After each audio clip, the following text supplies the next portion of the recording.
우리 교회는 2005년 6월 셋째 주, 그러니까 6월 19일에 첫 예배를 드림으로 시작을 했습니다. 그야말로 하나님께서 밀어붙여서 교회가 시작됐다고 할 만큼 빠르게 어떤 일들이 진행이 됐습니다.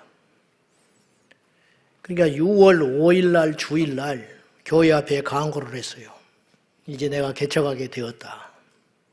그리고 그 다음 주 6월 12일 날 갈 교회가 생겨서 파송 예배를 일주일 만에 저녁 예배 시간에 드렸습니다.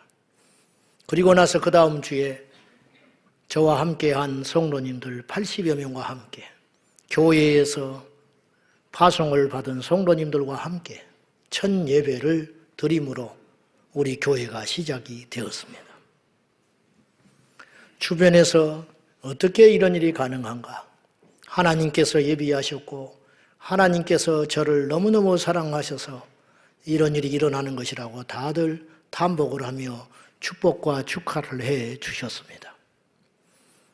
그리고 21살부터 시작한 부교육자 생활 가운데 생긴 건 이렇게 생겨도 특별히 누구하고 다투거나 부딪혀 본 적이 없기 때문에 목사님은 목회를 하면 잘할 것이라고 불같이 부흥하게 될 것이라고 사람들이 덕담을 나눌 때에 저는 그렇게 될 줄 알았습니다.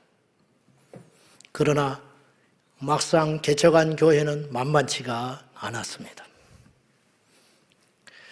그렇게 쉽게 세상 만사가 다 그렇듯이 쉽게 시작하니 그때부터 치료할 대가는 너무너무 큰 것이었어요. 지금 생각해 보니까 그때 겪은 연단과 훈련은 결국은 부족한 저를 하나님께서 만들어 가시는 연단이요 채찍이요 과정이었건만 그 당시에는 이해를 하지 못했고 또 제가 연단받는 것으로 끝나는 것이 아니라 저의 고통과 고난은 고스란히 우리의 가족과 함께한 성도들의 몫이 되어서 함께 피나는 고통을 받아야만 했습니다. 머질고 힘든 광야 생활을 단 하루도 근심 없이 걱정 없이 사건 없이 말 없이 지나가는 날이 없었습니다. 어린 시절부터 교회를 다니고 교회 안에서 상시적인 사람들과 만나고 대화하고 1 더하기 1 하면 2가 딱 나와야 하는 사람인데 개척의 현장은 그렇지 않았습니다. 노예에다가 거짓말로 투서를 해서 온 노예 앞에 내가 이상한 사람이 되어 있었고 우리 재정부를 고발을 하여 재정부가 고발을 당했지만은 그 책임은 저한테 있는 것 아닙니까?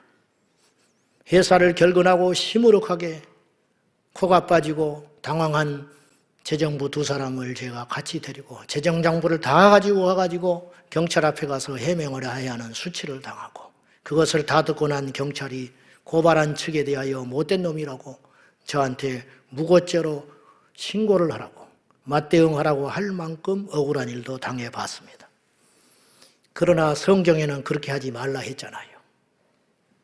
그런 시간들을 겪으면서 6개월이 흘러갔고 극적으로 그해 11월 셋째 주 수수감사절날 한 주 동안 특별 새벽기도를 하면서 이겨나가자 버티자 했는데 극적으로 어떤 문제가 해결돼가지고 그곳에서 나올 수 있었습니다.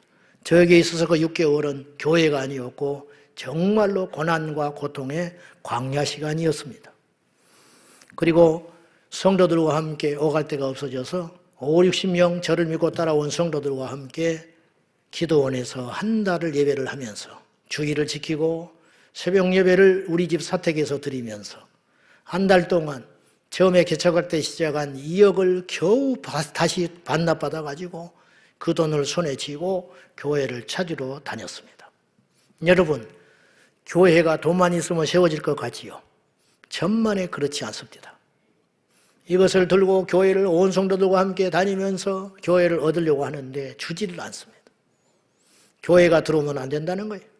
마음에 드는 데는 주지 않고 또 턱없이 갈 수가 없고 또 어떤 곳은 교회를 내준다고 하는데 가서 보면 귀신 나올 것 같아요.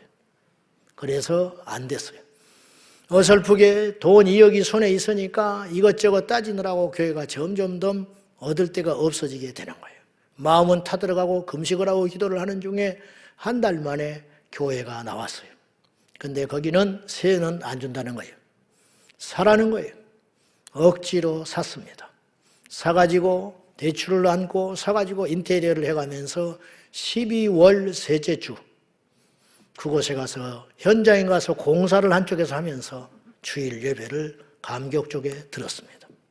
그리고 성탄절 12월 25일 날 완성되지도 않는 성전 한 구더기에서 음식을 밥을 집에서 해온 성도들과 함께 먹으면서 교회 학교 아이들부터 성탄절 축제를 거기서 벌였습니다. 그리고 누구 말할 것 없이 여기까지 고난의 연단의 시간을 겪고 광야길을 걸어온 우리 성도들과 함께 누구도 말할 것 없이 눈빛만 봐도 이제 정말로 좋은 교회를 해야 된다. 우리가 이 엄청난 고난을 겪었으니까 우리 정말 사랑하면서 기가 막힌 교회를 해보자 그렇게 다짐을 했습니다. 그러나 그때부터 지금까지 6개월 받았던 고난은 아무것도 아니었어요. 그때부터 진정한 고난이 시작이 되기 시작했어요. 여러분 이거 아세요? 밖에 있는 강도가 내게 와서 칼을 들이려는 것은 무섭지 않아요. 아프지 않아요. 찔려도. 그러나 내 형제가 나한테 칼을 들이대면 얼마나 아픈지 아십니까? 그렇게 혹독하게 고난과 어려운 시간을 6개월이나 보낸 우리 믿음의 형제 자매들끼리 다투고 서로 미워하고 서로 증오하고 교회를 떠나가기 시작했어요. 붙잡고 밤새껏 사정을 하고 부탁을 했지만은 눈물 흘리면서 목사님 죄송해요 하고 교회를 떠나갔어요. 그 중에는 내가 죽으면 염을 해달라고 부탁해 준 그런 분도 있었건만 목사님 저는 어떻게 해볼 수가 없습니다. 그리고 눈물 훔치고 떠나가고 어떤 사람은 눈을 흘기고 떠나가고 그리고 교회를 떠난 사람들은 다 같이 저의 적이 됐습니다. 그리고는 밖에서 떠드는 말들이 그런 교회를 뭐하러 다니느냐고 그럴 때마다 내 억장은 무너져 내렸습니다. 그럼에도 불구하고 새벽 기도를 쉴 수 없었어요. 그럼에도 불구하고 신방을 쉴 수 없었어요. 그럼에도 불구하고 길거리에서 전도하는 것을 쉴 수 없었어요. 믿음이 있어서 그런 게 아니에요. 버텨야 했기 때문이었어요. 그리고 버티고 오늘 20년이 지난 오늘 2025년 우리 제자광송교회가 여기에 왔습니다. 제가 생각해 보니까 우리 교회가 부족함에도 불구하고 하나님 나라의 벽돌 한 장이라도 노릇을 할 수 있다고 여겼기 때문에 원수 마귀가 초장부터 어느 사자처럼 물어뜯고 일어서지 못하도록 그렇게 공격을 해댔던 모양이라는 것을 이제야 알게 됐습니다. 그러나 지금 이 순간에도 단 한순간도 저는 방심할 수 없습니다. 어디서 무슨 일을 통하여서 우리 교회의 악한 마귀가 공격을 해올지를 모르기 때문에 그렇습니다. 저의 연단은 끝나지 않았고 저는 지금도 계속 하나님 앞에 우리 온 성도와 함께 우리 모두가 다루심을 받고 있는 광야 기간이라고 저는 믿습니다. 그래서 저는 아직 어디를 가든지 이렇게 말을 합니다. 나는 개척교회 목사입니다. 그러면 엄살 피운 줄 알아요. 제가 그렇지 않아요. 우리 교회는 부흥했다고 나는 말을 해본 적이 없어요. 우리 교회는 발전했다고 나는 말을 해본 적이 없어요. 우리 교회는 살아남았어요. 우리 교회는 살아남은 것이지 부흥하거나 발전한 교회가 절대 아닙니다. 그래서 저는 숫자가 어쩌다 저쩌다 그것에 대한 제가 20년 동안 여러분에게 단 한 번도 몇 명 돌파라는 말을 농담으로라도 해본 적이 없습니다. 교회는 그런 것이 아니기 때문입니다. 그러나 어떤 사람이 교회에 실족하고 넘어지고 떠나서 그 자리가 빈다면 저는 지금도 견딜 수 없습니다. 모든 목사님들이 다 그래요. 저뿐만은 아니에요. 올해 20주년을 맞이하는 이 시점에 기도하면서 제가 20년 전에 교회를 개척하고 시작할 적에 하나님 앞에 기도하고 결정한 3가지 표가 있었습니다. 열방을 제자 삼는 교회, 다음 세대를 준비하는 교회, 그리고 끊임없이 갱신하는 교회가 되어보자. 그럴듯한 표를 가지고 20년을 달려왔는데 지금은 세월이 많이 흘렀어요. 그리고 그때와 지금은 사회 환경이 변화되었고 또한 목회 환경도 달라졌고 저 역시도 여러분도 많이 달라졌습니다.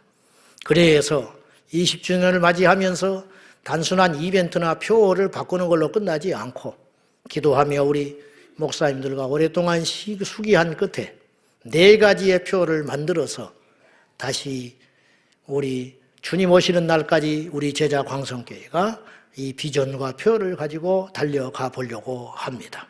첫째, 예수 복음. 둘째, 민족 구원. 세 번째, 신앙 계승.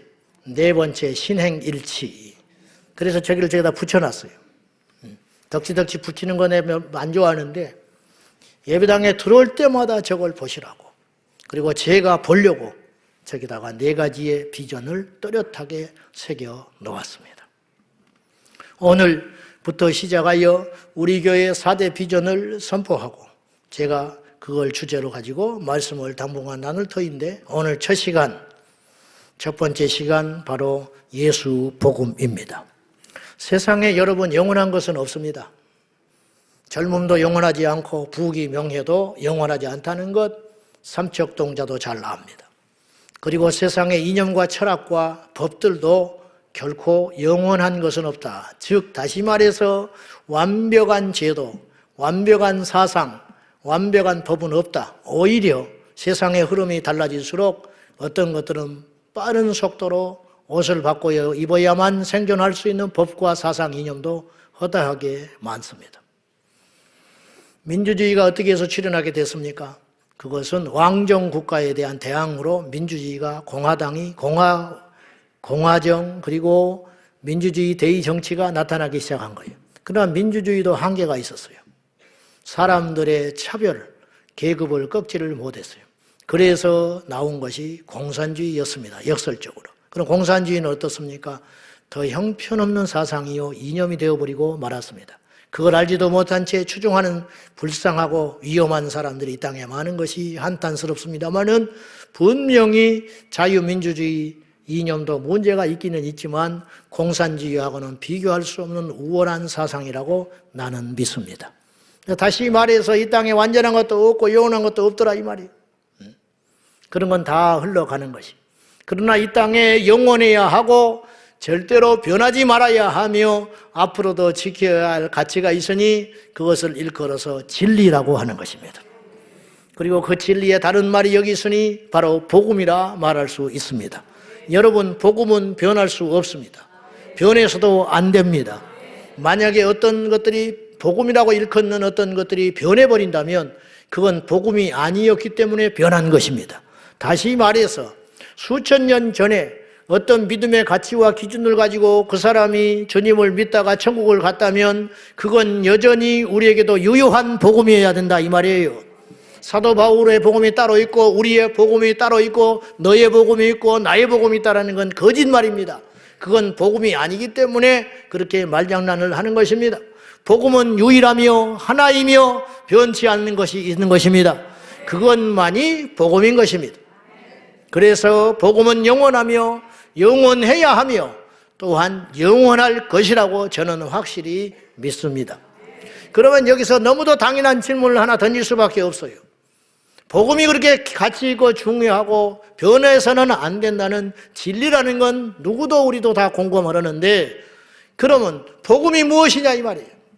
무엇인지를 알아야 지키든지 믿든지 전하든지 뭘 해볼 거 아니에요. 당연한 질문이 따라오는 거지. 복음은 무엇이냐는 거예요. 오늘 본문은 명쾌하게 복음이 무엇인지에 대하여 2가지로 정의를 내리고 있습니다. 물론 오늘 본문에 우리가 읽은 16절과 17절에는 복음은 이런 것이다, 복음은 저런 것이다 이렇게 말하고 있지는 않아요. 그러나 우리가 읽은 이 2절 속에는 복음이 무엇이며 복음의 능력이 왜 그렇게 가치가 있는 것인지 그것을 명확하게 설명하고 있습니다. 자, 16절 먼저 한번 읽으십시다. 다 같이 시작. 모든 믿는 자에게 구원을 주시는 하나님의 능력이 됨이라. 먼저는 유대인에게요 그리고 헬라인에게로다. 첫째, 복음은 무엇이냐? 이 복음, 바울이 부끄럽지 않게 생각하고 바울이 자랑스럽게 생각하는 무엇과 바꿀 수 없는, 심지어 사도 바울은 자기의 목숨과 복음을 바꿨어요. 그렇게 사모하고 자랑하고 귀하게 여겼던 이 복음이 무엇이냐? 오늘 바울이 이렇게 이야기합니다. 이 복음은 하나님의 능력이다. 그러면 어떤 하나님의 능력이냐? 모든 믿는 자에게 믿기만 하면 남녀노소 동서고금 빈부귀천을 막론하고 유대인이든 헬라인이든 누구든지 막론하고 믿기만 한다면 구원을 가져다 주는 능력이 바로 복음이다. 이렇게 이야기하는 거예요. 여러분, 이 세상에 그런 것이 있는 것 같아요? 많이 있을 것 같지요? 없습니다. 오직 하나밖에 없어요. 여기서 말하는 구원이 뭐냐? 믿으면 주는 선물, 이게 구원인데, 구원이라는 단어는 사실은 굉장히 넓어요. 사전에는 이렇게 써 있습니다. 어떤 위험이나 고통에서 벗어나거나 구출되는 상태, 물에 빠진 사람 건져내는 것도 구원이고요, 망한 사람 일으켜 세워지는 것도 구원이고요, 병들어 죽어가는 사람 살려내는 것도 넓은 의미에서는 구원이에요. 그러나 우리가 전부 교회 안에서 성경을 읽고 설교를 듣고 성경 공부를 할 적에 구원이라는 단어가 나올 때에는 오직 하나밖에 없는 거예요. 사실은 우리 모두가 그렇게 말은 하지 않았지만 약속한 전제가 있어요. 구원, 교회에서 말하는 구원이란 무엇이냐? 예수님을 믿어 제2의 속량함을 받아서 천국에 가는 것, 그것을 구원이라고 그러지, 물에 빠진 사람을 구원이라고 말하지 않아요. 병든 사람을 고쳐주는 걸 구원이라고 하지 않아요. 지옥에 가서 영원히 고통받을 어떤 인생이 천국에 옮겨지고 가는 것을 구원이라고 하는 거라고요. 그럼 오늘 성경의 이 구원도 역시 그 구원을 이야기하는 거예요. 다시 말해서 내가 전하려고 하는 이 복음, 내가 어느 누구에게도 당당하며 부끄럽지 않는 내 생명과 맞바꿀 수 있는 이 복음이라는 것은 무엇이냐? 오직 믿기만 하면 그 사람의 과거가 어떻든지 간에 지금 상황이 어떻든지 간에 마음을 열고 하나님 은혜로 믿기만 한다면, 그리스도를 믿고 천국을 믿고 영생을 믿고 나의 죄됨을 믿고 하나님 앞에 그 믿기만 하면 복음을 줄 수 있는 하나님의 절대 능력이 바로 복음이다. 이렇게 성경은 이야기하는 거예요. 그러니까 여기서 구원받는다는 의미는 천국에 간다는 말이에요. 많은 사람들이 복음을 오해합니다. 이 말 자체가 갖고 있는 나름대로의 함정 때문에 그래요. 이 복음이라는 단어는 아시는 대로 헬라어 유앙겔리온에서 왔어요. 이 유앙겔리온이라는 단어는 굉장히 넓은 의미로 썼어요. 교회 안의 용어가 아니에요. 원래 밖에서 들려오는, 밖에서 사용되는 유앙겔리온, 기쁜 소식, 좋은 소식들을 토탈 일컬어서 복음 그렇게 썼단 말이에요. 유앙겔리온 그렇게 썼단 말이에요. 그러니까 승리한 것도 유앙겔리온, 복을 받아라는 소리도 유앙겔리온, 건강하라는 소리도 유앙겔리온, 시험에 합격했다는 것도 유앙겔리온, 그런 모든 것들이 다 유앙겔리온에 속한 거예요. 그러나 여러분이 아십니까? 그래서 그 유앙겔리온이 한자로 번역이 되면서 복된 소리로 둔갑을 한 거예요. 그것이 이제 고스란히 복음이라는 단어로 들어와 있어요. 그러나 진정한 복음이 뭐라고 그랬어요? 우리를 살려내 천국으로 들어가게 하는 거라고 그랬죠. 그것을 하기 위해서는, 그런 것이 복음의 능력이라면 그 복음을 설명하기에는 단순히 좋다라고만 말하기에는 다 설명을 못해요. 더 신중하게 말하면, 더 심각하게 말하면 좋은 소리지만 우리를 죽게 하는 것도 있거든요. 나쁜 소리지만, 불쾌한 소리지만, 힘든 소리지만 우리를 살려내는 소리도 사실은 이 땅에 많이 있습니다. 그러니까 복음이라는 건 단순히 좋은 소리가 아닙니다. 복음은 단순한 유앙겔리온이 아니에요. 진정한 복음이 여기 있으니 우리를 살려내야 복음이라고 부르는 것이에요. 그러니까 여러분이 강단에서 혹은 성경에서 읽다가 기분 좋다, 나를 위로하고 격려해 준다, 그건 어쩌면 복음이 아닌 것일 수도 있어요. 그러나 우리가 복음으로 속고 있는 것이라는 거죠. 다시 말하지만 복음이란 단순한 좋은 이야기가 아니라 나를 살려낼 수 있어야 복음이라는 거예요. 두 번째, 복음에 대한 정의 17절에 이렇게 이야기합니다. 읽어봅시다. 다 같이 시작. 기록된 바 오직 의인은 믿음으로 말미암아 살리라 함과 같으니라. 복음은 이런 것이다라고 말하지는 않지만 복음의 요소 중에 이것이 있어야 한다고 성경은 이야기해요. 복음에는 하나님의 의가 나타나서 복음에는 하나님의 의가 반드시 들어있어야 된다, 그런 뜻이에요. 이게 복음이라는 거예요. 다시 말해서 두 번째 복음의 정의, 복음은 하나님의 의다. 그러면 여기서 의가 뭐냐? 한글로 써 있으니까 구분이 잘 안 돼요. 이게 뜻의자가 아닙니다. 이 의는 무슨 의냐? 하나님의 정의, 저스티스, 공의로움이다, 공의. 하나님의 공의가 담겨 있는 것이 복음이라는 거예요. 그래서 복음을 만난 사람은 하나님의 공의를 알아요. 복음을 읽은 사람은 하나님의 정의를 안다, 이런 뜻이에요. 그런데 하나님의 이 저스티스, 의라는 말을 할 때 이 공의라는 뜻이 재미난 정의, 공의라는 뜻도 있지만 아주 재미난 뜻도 있어요. 그게 뭐냐? 당연한 보상, 그런 뜻이 있어요. 이 의라는 말 속에는 하나님의 공의 속에는, 공의라는 말 속에는 이런 뜻도 담겨 있다는 거예요. 당연한 보상. 무슨 말이냐? 성경에는 복음을 이렇게 이야기해요. 순종하는 자는 복을 받고 불순종한 자는 저주받는다. 이게 복음이에요, 사실은. 공의로우신 하나님, 행한 대로 갚으시는 하나님. 그래서 예수 믿는 자는 보상이 따라요. 당연한 보상이 따라요. 그게 뭐예요? 영생의 선물. 믿지 않는 자에게는 당연한 심판이 따라요. 그게 뭐예요? 지옥의 불심판. 이것이 복음이라는 거예요. 이것이 복음이다. 사람들은 이해 못해요. 그러나 성경에는 그것을 복음이라고 이야기하고 있는 것입니다. 그리고 그 하나님의 공의, 하나님의 정의를 힘입어 그것을 이해하고, 그리고 하나님의 복음을 받아들여 구원을 얻은 자들을 일컬어서 하나님의 자녀요 믿는 자라고 일컫는데, 그 믿는 자에게 살아가는 요구하는 지침이 하나 있는데, 그건 뭐냐? 오직 믿음으로 살아라. 복음의 과정을 겪어서 하나님의 자녀가 되어 믿음의 사람이 된 다음에는 그 사람에게 주님을 만나는 그 시간까지 철저하게 살아야 할 하나의 유리, 하나의 원칙, 하나의 법칙이 있는데, 그건 뭐냐? 믿음으로만 살아야 된다.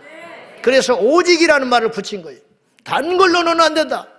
오직 믿음으로만 사는 자가 바로 복음을 이해한 사람이고 천국에 갈 사람이고, 바로 복음으로 말미암아 거듭난 사람을 일컬어서 믿는 자라고 그러는데, 그 믿는 자는 당연히 믿음으로만 살아가는 자다, 그렇게 이야기하는 거예요. 그래서 복음은 사람을 바꿉니다. 바꾸려고 해서 변화되고 싶어서 변화되는 것이 아니라, 복음을 만난 사람은 변할 수밖에 없습니다. 왜냐? 우리의 목표가 이 땅에 있지 아니하고 저 천국에 있기 때문이죠. 왜?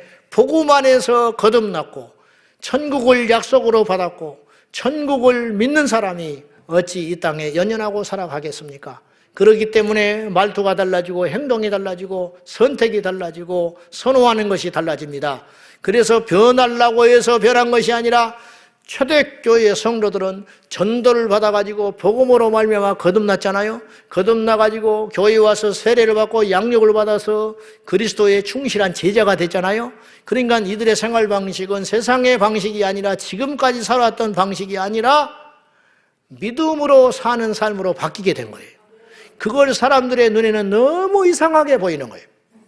너무 신기하게 보이고 이상하게 보이고 자신들에게 없는 생활 방식으로 살아가는 걸 보고 칭송을 하기 시작했어요. 그리고 그들도 흥미를 느끼고 자기들도 그 복음 안에 들어와 예수님을 만나기를 원했다는 것, 그것이 지난주에 우리가 읽은 사도행전 2장의 초대교회 이야기인 것이에요. 그렇다면 복음이 아닌데 복음으로 가장한 것도 이 땅에 많을 것인데, 그렇다면 이 복음의 모든 조건을 충족시킬 수 있는 것, 다시 말해서 지옥에 갈 우리들을 건져내가지고 천국으로 들여보낼 수 있는 그 복음의 조건, 그 복음의 능력을 충족시킬 수 있는 것은 과연 무엇이냐는 거예요. 과연 그 만능 열쇠, 우리를 가난하든 부하든 배웠든 못 배웠든 한순간에 우리 인생을 지옥에서 건져내어 천국으로 들여보낼 수 있는 영원한 내 영혼의 만능 열쇠, 누구에게나 통해야 만능 열쇠예요. 누구에게나. 어떤 사람에게는 통하고 어떤 사람은 안 통하고, 그런 복음 아니에요. 오늘 본문에 간략하게 유대인이나 헬라인이나 했지만 그 당시에 이 말은 엄청난 소리예요.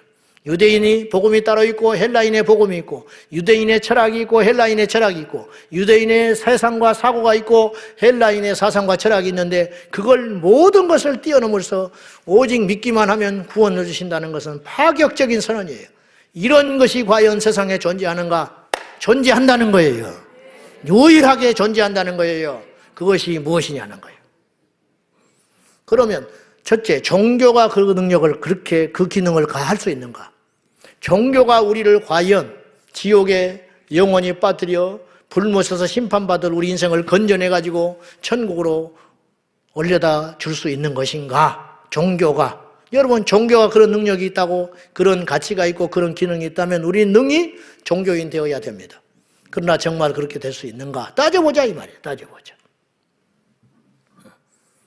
만약에 종교 안에 진정한 우리에게 영혼의 안식을 주고 천국에 들어보낼 수 있는 복음의 가치가 있다면 어째서 진정한 고승들, 그리고 각기 나름대로의 종교에 깊이 심취한 그들 모두는 더 자유롭지를 못하고 더 억압에 시달리는가? 더 왜 평안을 누리지 못한 채 세상의 걱정과 근심을 짊어진 채 고통 중에 자기 인생들을 마감하고 말았는가? 여러분, 어설프게 알 때는요, 이거예요. 예수님 안에서 어설프게 아는 사람은 세상적인 것을 갖고 살아가잖아요. 다른 종교도 마찬가지예요. 어설프게 종교생활하는 사람들은 고민도 없고 기쁨도 없고 그냥 그럭저럭 살아가는 거예요. 그러나 진짜를 깨달은 예수 사람들은, 진짜를 깨달은 예수의 사람들은 진정한 환희와 기쁨과 자유가 있거든요. 그래서 성경에 하나같이 예수님을 만나서 복음으로 변화된 사람들은 하나같이 당당합니다. 교만할 정도로 당당하다고. 세상에 절대로 타협하지 않고 물러서지 않아요. 왕이 어린 소년 다니엘을 죽이지를 못해요.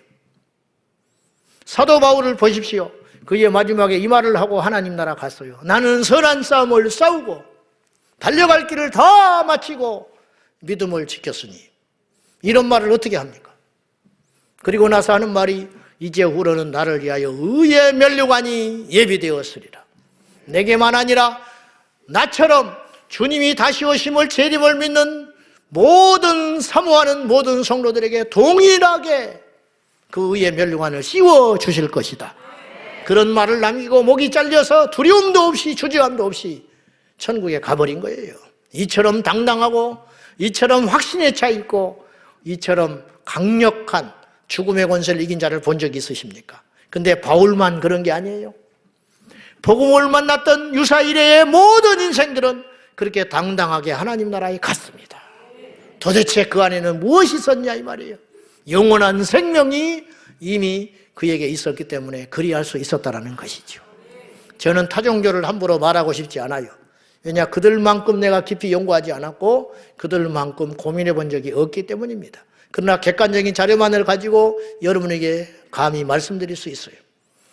성철 승려를 예를 들어서 제가 이야기를 해보겠습니다. 그분은 81세에 세상의 일기를 마치고 죽었습니다. 근데 그분이 죽기 전에 최후의 시를 남겼는데 참 깨달음이라는 시를 짓고 죽었어요. 그 시는 다음과 같았습니다. 석가는 원래 큰 도적이요 달마는 작은 도적이다. 서천에 속이고 동토에 기만하였네. 도적이요 도적이요 저 한없이 어리석은 남녀를 속이고 눈을 뜨고 당당하게 지옥으로 들어가네. 가슴 아픈 이야기죠. 당당하게 지옥으로 가네. 무슨 말이 어쩔 수 없이 간다 그 소리. 한마디 말이 끊어지니 일천성의 소리가 사라지고 한 칼을 휘두르니 만리의 송장이 즐비하다. 알든지 모르든지 상신실명을 면치 못하리니 말해보라 이 무슨 도리인가. 작약꽃에 보살의 얼굴이 열리고 종려잎에 야차, 악기 중에 하나입니다. 야차의 머리가 나타난다. 목 위에 무쇠가는 무게가 7끈이요 발밑에 지옥은 괴로움이 끝없도다. 석가와 미타는 뜨거운 구리 샘물을 마시고 가섬 부처의 제자와 안한 부처의 사촌은 무쇠를 먹는다. 이렇게 하고 죽었어요. 이나마 자기를 혹독하게 다스리고 참 도를 깨닫기 위해서 몸부림쳤기 때문에 발견을 했어요. 뭘 발견했냐? 부처가 지옥에 있는 걸 발견했어요. 무쇠 샘물을 마시고 있는 부처를 발견했다 이 말이에요. 일반인은 그것조차도 몰라요. 이분이 이 시를 발표하고 죽으니까 불교계가 발칵 뒤집혔어요. 그러지 않겠어요? 그래서 불교계에서 해명을 내놨습니다. 돌아가신 다음에 이 시는 성철 스님께서 너무 겸손하셔서 그렇게 말하신 시이다. 사실은 우리 부처님은 해탈하셔서 능히 좋은 곳에 계실 것을 우리가 알고 있지만 부처는 너무 자비로우셔서 사실은 지옥에 계시다. 부처님은 그러한 지옥에서 중생을 계도하기 위하여 지옥에 계시다고 해명했어요. 천국에 갈 수 있는데 부처의 자비가 너무 커서 지옥에 가서 샘물을 마시고 불구덩이에서 고통을 받으면서 미쳐 지옥에 떨어진 중생들을 위해서 그곳에서 함께 있다. 그렇게 해명을 한 거예요. 이게 해명이요, 아니요? 여기에서 성철이나 해명이나 분명히 고백하는 게 세 가지가 있어요. 첫째, 지옥은 있더라는 거예요. 지옥은 있다. 두 번째, 부처는 까닭 이유 불문하고 지옥에 가 있다. 부처는. 세 번째, 성철 승려 자신도 지옥에 간다. 이 세 가지는 부정할 수 없어요. 이렇게 밝히고 갔어요. 그리고 그는 죽기 전에 그의 속세의 딸을 51년 만에 만나서 나는 속았다. 그렇게 이야기했어요. 나는 속았다. 그리고 그 제 업보를 어떻게 감당할 것이냐. 그러니까 이분 같은 경우는 진정한 구원과 도를 찾기 위해서 무지무지 노력을 한 거예요. 근데 못 찾았어. 근데 자기는 답을 못 찾아서 몸부림치는 자기를 보고 사람들이 따라오기 시작했어요. 속된 말로 미치고 팔짝 뛸 일이지. 내 구원도 해결하지 못했는데 본인에게 와서 구원을 가르쳐주라고 하니 그래서 나는 속일 수밖에 없었다. 그렇게 하고 양심선언하고 간 거예요. 저는 불교를 폄하하고 싶지 않아요. 그들의 철학과 깊이는 감히 우리가 못 따라가요. 그러나 한 가지는 분명해요. 그건 복음이 없다라는 거예요. 그곳에는 복음이 없었다라는 거예요. 노력 여하에 상관없이 몸부림친 건 여하 없이 답을 헤매고 찾아 헤매지만은 못 찾은 건 사실이었다. 두 번째, 그러면 우리를 사망에서 건져낼 진정한 복음이 철학이나 사상이나 이념이나 있을까? 그곳에 있는가? 여러분, 대부분 위대한 철학자와 사상가는 기형을 일삼다가 그의 마지막이 쓸쓸하고 외롭게 방황을 하다가 다 갔어요. 여러분, 학교 다닐 때 철학도가 깨끗하게 말끔하게 하고 다니는 거 봤습니까? 하나같이 누가 시키지도 않았는데 철학도는 머리에 비듬이 떨어지고 신발을 가지고 어디 거지같이 찢어진 걸 신고 다니고 미친놈처럼 씻지도 않고 냄새나고 돈 한 푼 없이 그렇게 헤매고 다니는 이가 철학도였어요. 그게 딱 어떤 모습이냐면요. 답을 못 찾은 인생이야. 답을 찾았으면 그렇게 다니겠어? 인생의 목표가 분명하면 그렇게 다니겠어요? 오늘 아침에 내가 눈을 떠서 뭔가를 해야 할 일이 쌓여있는 사람은 그렇게 살겠습니까? 안 되는 거예요. 나름대로 고민한 그것은 귀하게 생각하지만 답을 못 찾았는 걸 어떻게 합니까? 김진홍 목사님이 주님을 만나기 전에 인생의 답을 찾고자 인생이 뭔지를 모르겠는 거예요. 나는 그런 고민을 한 번도 해본 적이 없는데 이분은 쓸데없이 고민을 하면서 젊은 날을 보냈어요. 근데 쓸모없이 보이죠. 그거 고민하느라고 잠도 못 자고 그걸 고민하라고 씻지도 못하고 그걸 고민하느라고 다른 사람한테 손가락질 봐도 개의치 않았어요. 그래서 철학가를 가잖아요. 철학가를 가가지고 첫 시간에 선생님 인생이 무엇입니까? 전부 사람들이 손가락질하고 전부 쳐다봤어요. 별 미친놈이 하나 들어왔구나. 근데 이분은 진지한 거예요. 학교를 휴학하고 전국에 있는 철학 교수한테 편지를 다 썼어요. 인생이 무엇인지 가르쳐 주십시오. 한 명도 답이 안 왔어요. 단 한 교수한테만 답이 왔어. 자네가 열심히 공부를 하다 보면 어느 날 알게 될 것이네. 그리고 괴로워서 죽겠으니까 이분이 방학 때 사찰에 들어갔어요. 그리고 헤매고 방황하고 다니다가 드디어 복음을 만났으니 성경 안에 복음이 있고 예수님 안에 복음이 있어서 그 복음 예수를 만나고 그의 인생은 방황이 끝나기 시작했다. 이런 뜻이에요. 니체는 포스트 모더니즘에 엄청난 기여를 했고 나쁜 쪽으로 기여했다 이 말이에요. 제 말은. 그리고 실존주의 철학의 대부인데 이분도 자기 인생의 정체성을 몰랐어요. 어디서 왔다 어디로 가는지 알지 못했어요. 그리고 한마디를 툭 던졌어요. 신은 죽었다. 그런 말은 나도 해. 성철 승려가 돌아가시기 전에 이런 말을 했어요. 산은 산이요 물은 물이다. 내가 그런 말을 하면 아무도 귀를 기울이지 않아요. 근데 몸부림치는 고승이 산은 산이고 물은 물이다. 나도 그 말이에요. 교회는 교회고 기도원은 기도원이다.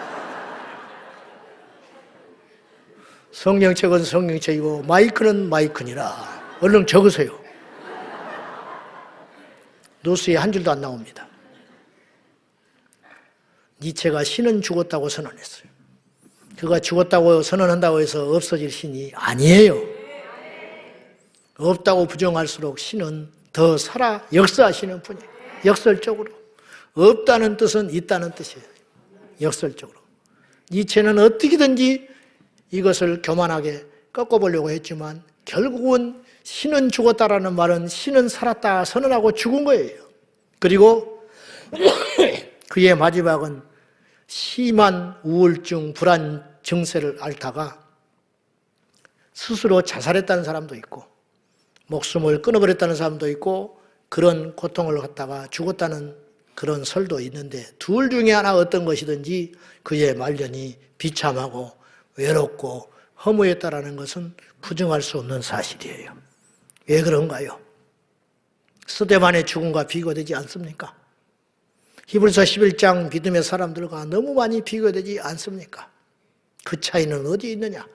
복음의 유무에 있다 이런 뜻이에요. 복음은 그래서 세상에서 가장 강력한 것입니다. 이 복음이 우리의 것이 되었습니다. 그래서 바울은 이 복음을 부끄러워하지 않는다. 나는 복음을 부끄러워하지 아니하며 이 복음을 자랑하며 이 복음을 외치며 하나님 앞에 가리라. 몸부림쳤던 이가 바로 사도 바울이었습니다. 복음을 만난 사람은 이 땅에 연연하지 않게 돼요. 생명이 새로워졌기 때문이에요. 작년에 어느 목사님을 만났는데 이분이 80줄이 넘어가고 젊은 날에 얼마나 복음을 전하고 기도를 죽을 듯이 했는지 24시간 하루 중에 그분이 직접 저한테, 이건 자랑이 아니고 기력이 다 쇠해가지고 이분이 난 젊은 날에 너무 진을 빼버렸네. 나한테 그렇게 하지 말래. 그러면서 24시간 중에 22시간 기도를 했었대요. 매일은 아니지만 22시간씩 기도를 해왔대요. 그러니 몸이 어떻게 배겨납니까? 영광은 얻었지만 영적인 영광과 교회를 얻었지만은 몸은 쇠할 데 없이 쇠해져 버리고 말았어요. 그러면서 빨리 아버지한테 가고 싶대. 안 믿는 사람이 그러면 그거는 자기 스스로 죽고 싶다는 한스러운 소리인데 목사님은 그런 뜻으로 한 게 아니고 정말 나는 하루라도 빨리 주님 앞에 가고 싶대. 근데 교인들이 놔주질 않는데 이놈들이. 무슨 말이냐.